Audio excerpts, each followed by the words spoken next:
It begins here, on this small and obscure tropical island. It's a strange story and unforgettable. It's a love story like none other that has ever happened. We know only where it began. No one can know how or when or where it will end.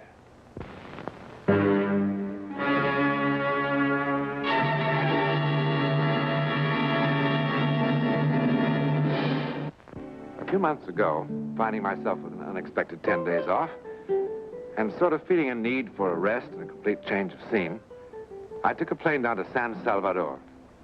From there, I short hopped to the island village of San Torrentado, where a friend of mine had assured me I would find a small, comfortable hotel on a picturesque bay.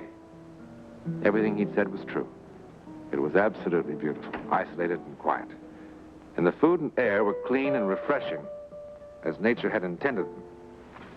Don Newland? Beg pardon? Don Newland? No, John Newland. Oh, I'm sorry. My name's Bentley. I live here, the other side of the island. Oh, sir, Mr. Bentley. Thank you. One of the guests at the hotel said that he recognized you, said that you do a television program of your own back in the States, dealing with unexplainable things. Unexplainable? Well, many of them are unexplained, but no one can be sure whether any one of them is unexplainable. I mean, they don't fit our rules of logic or fall within the scope of our scientific knowledge yet. But they have happened, apparently. That's it. This isn't logical. It doesn't make any sense at all. This thing, whatever it is, has been on my mind. Well, I guess on my conscience, to be more to the point. It began when a man by the name of Wilson, Philip Wilson, came down here from San Francisco for a vacation.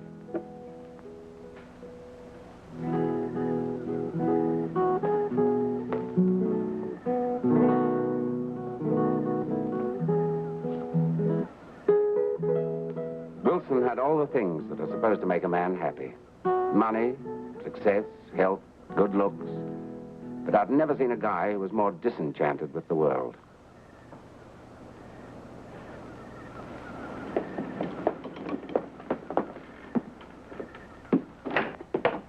And now, madam, if you'll give me your undivided attention. Oh, Mr. Bentley, you disappoint me. Did you escape the economic pressures of a complex society only to become a peddler of native artifacts to unwary travelers? Peddler? An artist reluctantly sells the fruits of his inspiration, and you call him peddler. Did you really make all these? Yeah, why, are they any good? I'm not much of a judge, but I like this one. How much? How much do you like it? Bentley, you'll never be a star salesman. I don't want to. I've arranged things very carefully here. I lead the full life by not wanting anything I can't easily have, and I don't intend to let anything rock the boat. If it weren't for an occasional cigar and a few beers and a new pair of tennis shoes when these were out, I probably wouldn't even bother to make these. It's an interesting, if decadent, point of view. I like this little statue. About, $20 worth? 20? Do you want to ruin me? $5, not a penny more. All right. If you let me send you a good box of cigars when I get back to New York. Only if you take another one of these as advance payment.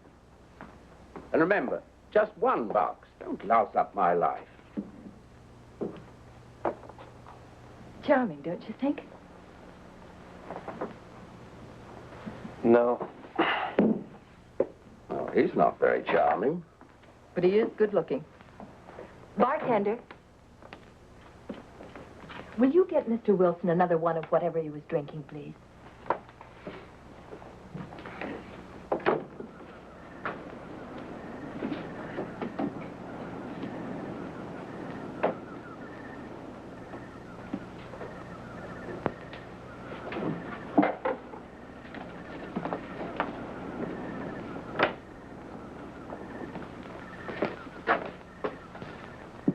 I didn't order that. The lady wanted to buy you a drink.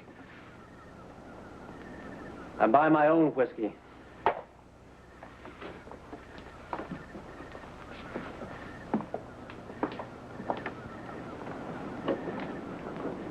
Well, that was pretty nasty. She was only trying to be friendly. I didn't ask for her friendliness, or yours, as I tried to make clear to you a few days ago. I know what you're afraid of. But Mrs. Garron isn't looking for another husband. She's not even taking alimony from her last. Money is the least of the things a woman takes from a man. What makes you so bitter, friend? 2 ex-wives. What makes you so nosy, friend? Just a lively curiosity. I enjoy watching the human race. Especially when I see someone with a lemming complex. You know those little animals that run like crazy until they destroy themselves in the sea? They're so busy concentrating on whatever's driving them. They can't see or think about anything else. Bentley. Yeah? Tell the lady I'm sorry. Tell yourself.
Are you real? Yes? I don't believe it. Why? It must be the moonlight, isn't it? Is it? Of course. If I reach my hand out to touch you, I'll touch nothing.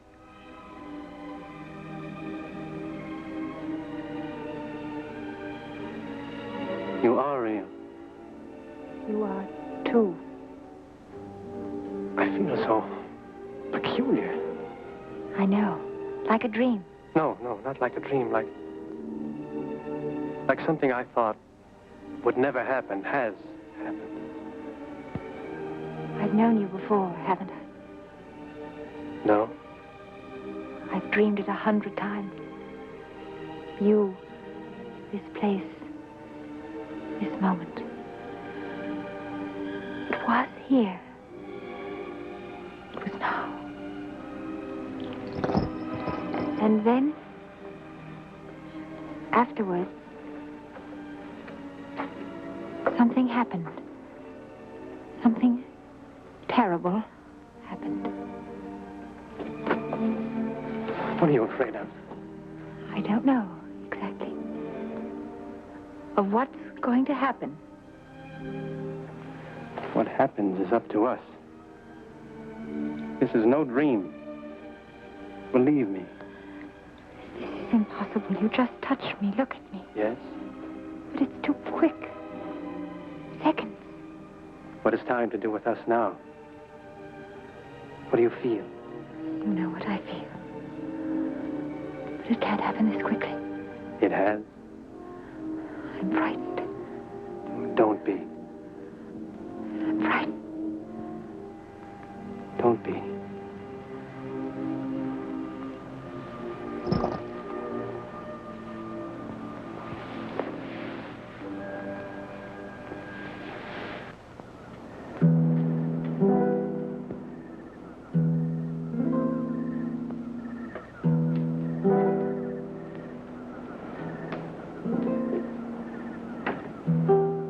So impossible is that we both should have come here to this little hotel in this out-of-the-way place at exactly the same time.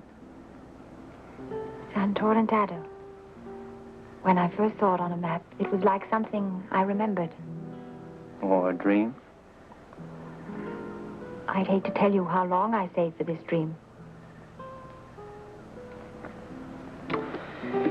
Delia. I'd like so much to know all about you. When you were vaccinated, what's your mother's name, how old you are, do you like to go swimming? What do you do when you're not dreaming? I work, and darn hard. Doing what? This. Well, that's very pretty. I designed it. May I see it?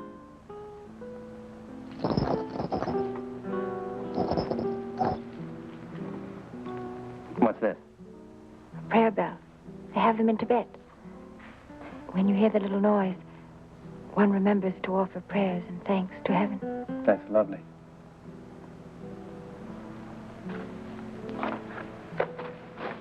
Where do you live?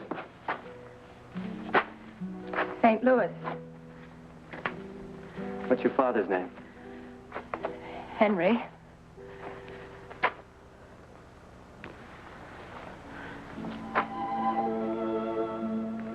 Henry, I love your daughter very much. And I'm asking you for her hand. Now, there's one thing I think you ought to know about me, Henry. Statistically, I'm a bum risk. I've been married before. Twice. But neither one of them worked. But neither one of them was Delia. What is it, Delia? What did I say? Only that you said it. Just the way you said it before. And before and before.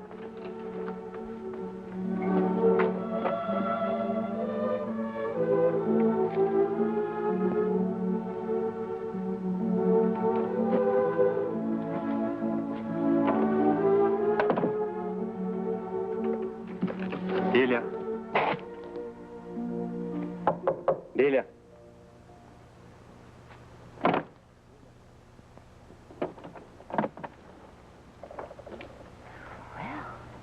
It's a little early in the morning for apologies. Come in.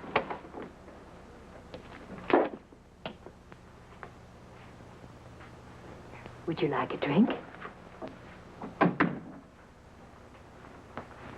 I didn't know she shared this place with anybody. What? Well, she didn't say anything, but I just assumed it. Who is she? Delia. Now, where is she? What in the world are you talking about?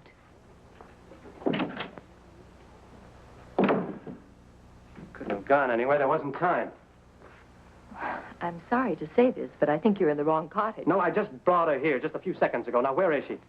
My friend, if you want to get drunk, that's your business, but leave me out of it. Goodbye, Mr. Wilson.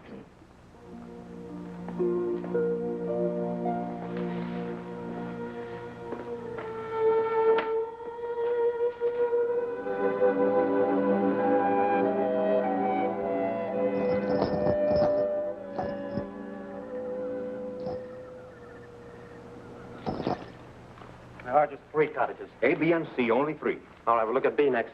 But why should I wish to lie to you? We have so few guests in the hotel this time of year. You searched every room in the hotel with your own eyes.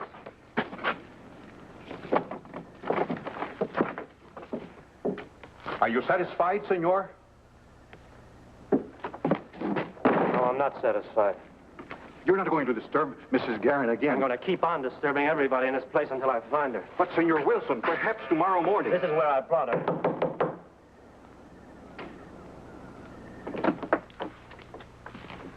A thousand pardons, senor. I tried to stop him.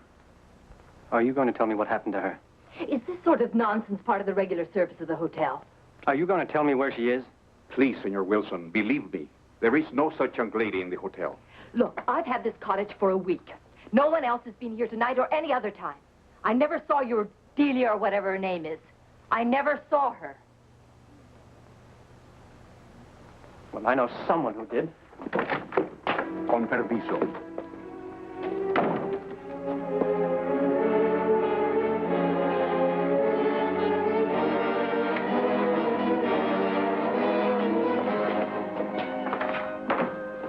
story's closed. Tell him. Senor, Tell him who was here with me tonight. You just tried to tell him she wasn't here tonight. I do not understand. You had dinner on the veranda, yes. And the food and the wine were just so, yes. But you were alone, senor. What? You said it was for two, and I served dinner for two. But I only charged for one. You were alone, senor. I only charged for one, senor Maduro. I only charged for one. You signed a check you did not see? I suppose you don't remember the seat today. Oh, but of course. It was left on the table. And who was wearing it? I cannot say. It was left on the table. It is all I know. Tell the truth. What? Senor! Tell the truth. Senor! What have you done with that? But, Senor Wilson, If please. you've done anything to her, I'll kill you. I swear it. I'll kill you. He went to see the United States consul. He made such a fuss that they investigated. They checked all the steamship companies with the freight lines. They checked every ship of every kind that was in these waters at that moment. With the scheduled and unscheduled airlines, the passport department in the States. But they found nothing. After all, they only knew her first name, Delia, and that she was supposed to live in St. Louis. Is that the end of the story? I only wish that it were. Well, after a few days, Wilson went to St. Louis and began searching for some trace of the girl. He checked all the jewelry manufacturers, all the designers, everything he and a detective agency had hired could think of. But no one had ever heard of such a girl. He tried to find out who made or sold bracelets like the one he had, but he didn't get anywhere. After months of searching, he came back here. What for? To wait for her, he said. He was sure she'd come back. That was 8 years ago. He gave up everything back in the States and just stayed on here week after week, month after month, waiting. And he began to drink. He hardly ever spoke to anyone.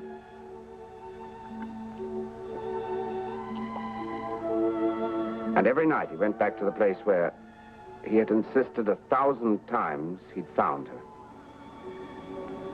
I guess he described her to me 100 times. What she looked like, what she wore, what they said to each other, the whole thing. He didn't seem to ever think about anything else. And he kept drinking to try to blot out his thoughts. One evening, just about a week ago, after this had been going on for almost 8 years, I couldn't stand to see it happening any longer, and in my infinite wisdom, I decided to do something about it. I only meant to try to jolt him back to reality. Ever consider what you're doing to your liver with that stuff? You know what you're trying to do, don't you? You're trying to kill yourself. In a nasty, messy, unattractive way, by degrees. Well, of course, you want to be the local screwball. Do you know, the natives even have a name for you? Senor Whiskey. Well, they don't mean it unpleasantly. They pity you, too. Senor Whiskey, the man that drinks all day and walks the woods all night looking for nothing. Well, if you want to kill yourself, at least do it in a nice, clean way, and quickly. Well, I know it takes a little courage, but I'm sure if you dig deep enough, you can find some.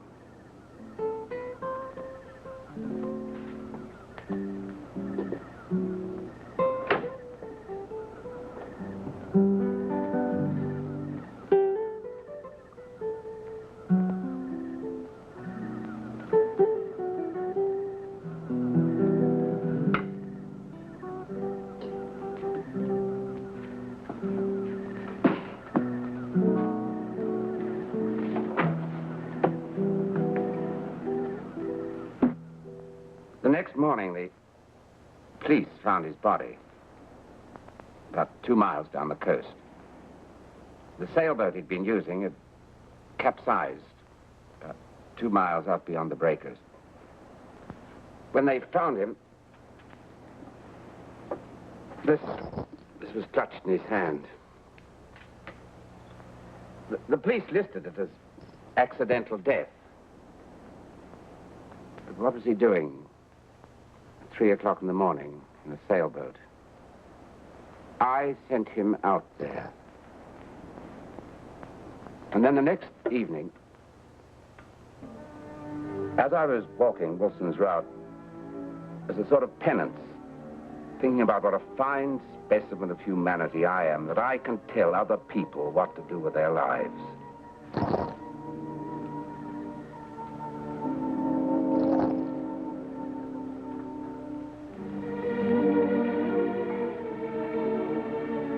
Hello. Delia? Yes, Is Delia Delia Houston. From St. Louis? What does the hotel do? Give out a biography on each of its guests. Do you like it? I designed it. That's what I do. I design jewelry. Well, that's fascinating. That's quite a story, Mr. Bentley. Now you'd like me to explain. Can you? Well, I could make a guess. You felt terribly guilty about causing Wilson's death. Yeah. But in the first place, the police called it accidental death. And whether or not you contributed to that accident is a responsibility that you'll certainly have to settle with yourself. But as applies to the other thing, apparently, your guilt, combined with the fact that you were so constantly exposed to Wilson's reliving his hallucination, caused you to visualize the same girl at the same time, at the same place, under the same conditions. Is that your explanation? Well, it's an explanation. There could be dozens of others. But to call it a psychic phenomenon...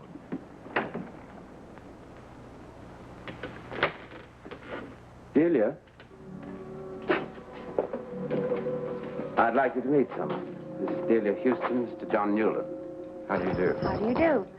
Have you just arrived? Yes, just this morning.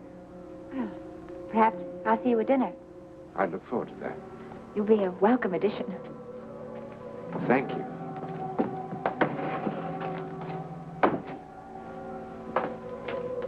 When she was younger, about 8 years ago, she told me she kept having a dream over and over again, and that she was here. You can check everything I told you. Yes, Hunter.